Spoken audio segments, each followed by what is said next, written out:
ada beberapa benda yang mungkin agak aneh dilihat di depan saya. Ada cuka, kok ada cuka, ada air, ada penyemprotan, dan ada alat ukur, dan ada sarung tangan, dan juga ada masker. Nah, kenapa ada berbagai macam barang ini di sini? Sebetulnya ini berkaitan dengan virus corona ya. Dan sekarang di Indonesia ini benar-benar sedang sedang menjangkit masyarakat kita. Dan sudah ada ratusan orang yang positif, sampai ada yang meninggal juga tidak sedikit, sudah cukup banyak.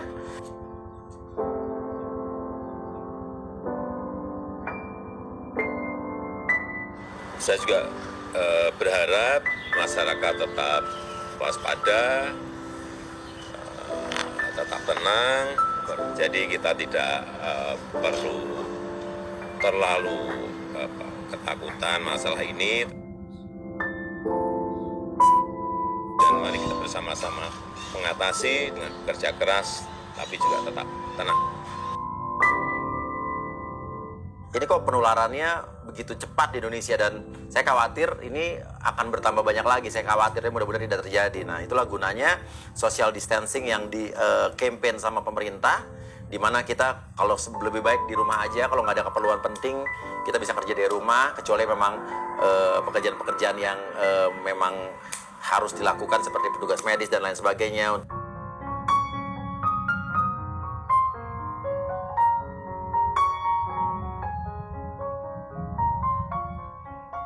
Nah, tapi masalahnya dengan adanya social distancing yang ada beberapa waktu terakhir ini, kok kayaknya nggak begitu dicerna sama masyarakat atau oknum-oknum masyarakat kita ya. Sebagian masyarakat kita, nggak semuanya sih ya.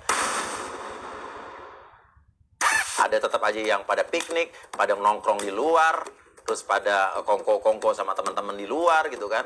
Dan anak-anak sekolah diliburin malah nongkrong di warnet. Nah, ini yang saya nggak ngerti, kenapa bisa terjadi apa. Mungkin jangan-jangan social distancing ini pada kagak ngerti artinya apa ya. Itulah yang mungkin kenapa kok penularan virus corona ini begitu cepat di sini, karena kurang kesadaran dari masyarakat.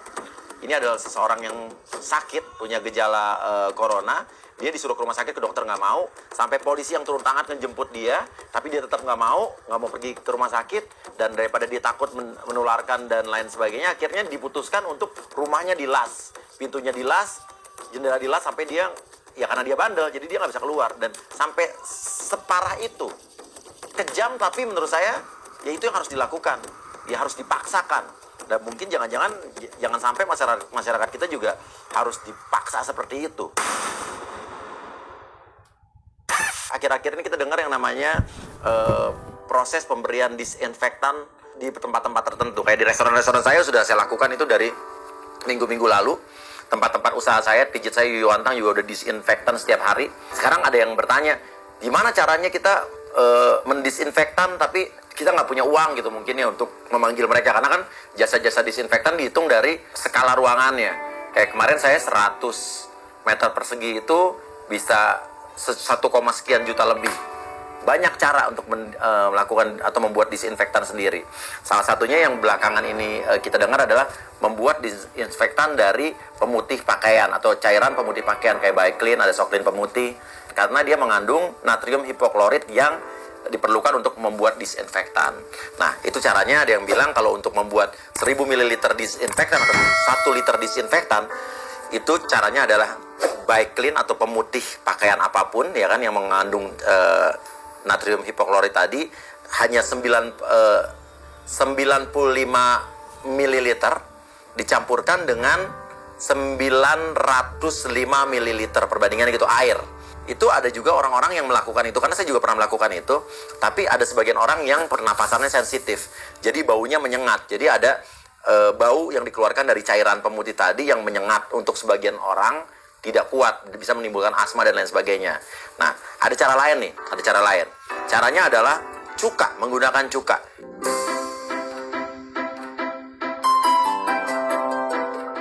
Cuka ini adalah salah satu bahan yang bisa membuat disinfektan secara alami.